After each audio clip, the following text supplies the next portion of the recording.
আল আকসা মসজিদের ভেতরে ইহুদিরা দলবদ্ধভাবে উচ্চস্বরে প্রার্থনা করছে, গান গাইছে, নাচছে এবং ইসরায়েলি পতাকা উড়াচ্ছে। মুসলিমদের অন্যতম পবিত্র স্থান আল আকসা মসজিদে এমন দৃশ্য কিছুদিন আগেও ছিল অকল্পনীয়, কিন্তু গত মাসে এসব ঘটনা ঘটেছে। ফিলিস্তিনি এবং বিশ্বের মুসলিমদের কাছে এই মসজিদ স্বাধীনতা, আত্মপরিচয় এবং স্বাধীনতার সংগ্রামের প্রতীক। অপরদিকে ইসরায়েলিদের বিশ্বাস এখানে তাদের তৃতীয় মন্দির বা থার্ড টেম্পল নির্মাণ হবে।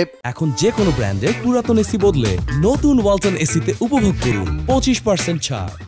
দীর্ঘ সময় ধরে একটি আন্তর্জাতিক চুক্তি অনুযায়ী আল আকসায় শুধুমাত্র মুসলিমদের প্রার্থনা করার অধিকার রাখা হয়েছিল, কিন্তু 1967 সালে পূর্ব জেরুজালেম দখলের পর থেকে ইসরায়েল ধীরে ধীরে ফিলিস্তিনি এবং মুসলিমদের প্রবেশে বিধিনিষেধ বাড়িয়েছে। একই সময়ে সেখানে প্রবেশাধিকার বাড়িয়েছে। 2023 সালের 7 অক্টোবর ফিলিস্তিনি সশস্ত্র গোষ্ঠী ইসরায়েলের অবৈধ বসতিগুলোতে হামলার পর এই চর্চা আরও বেড়েছে।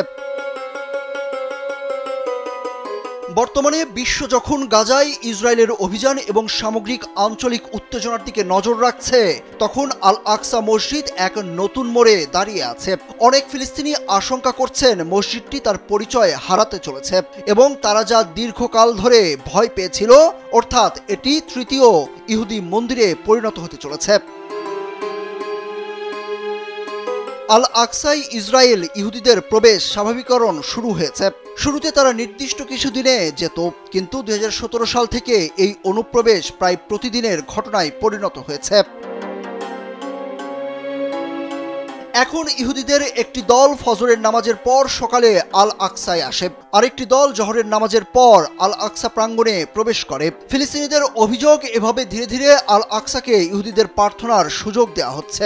এর মাধ্যমে মূলত মুসলিমদের পাশাপাশি ইহুদিদেরও প্রার্থনাস্থল বানানো হচ্ছে এটিকে। আল আকসা মসজিদের ওপর ইসরায়েলের প্রায় সম্পূর্ণ নিয়ন্ত্রণ হয়ে গেছে ইতিমধ্যে। এছাড়া চুক্তিটিও আর কার্যকর নেই। প্রশ্ন হলো, এখন কি হবে? 2023 সালের মাঝামাঝিতে ইসরায়েলি এমপি অমিত হালেভি আল আকসা মসজিদকে ইহুদি ও মুসলমানদের মধ্যে ভাগ করার একটি পরিকল্পনা প্রস্তাব করেন। হালেভি পরামর্শ দেন কমপ্লেক্সের দক্ষিণের প্রায় 30% মুসলিমদের জন্য বরাদ্দ করা হবে এবং বাকি অংশ, যার মধ্যে ডোম অব দ্য রক রয়েছে, তা ইহুদিদের জন্য সংরক্ষিত থাকবে। এক বছর পর ইসরায়েলি মন্ত্রী ইতামার বেন গভির এই ধারণার প্রতি সমর্থন জানান, যদিও তিনি স্পষ্ট করে মসজিদকে ভাগ করার কথা বলেননি। তবে তিনি কমপ্লেক্সের ভেতরে একটি সিনাগগ অর্থাৎ ইহুদি প্রার্থনাস্থল নির্মাণের পক্ষে তার সমর্থন জানান।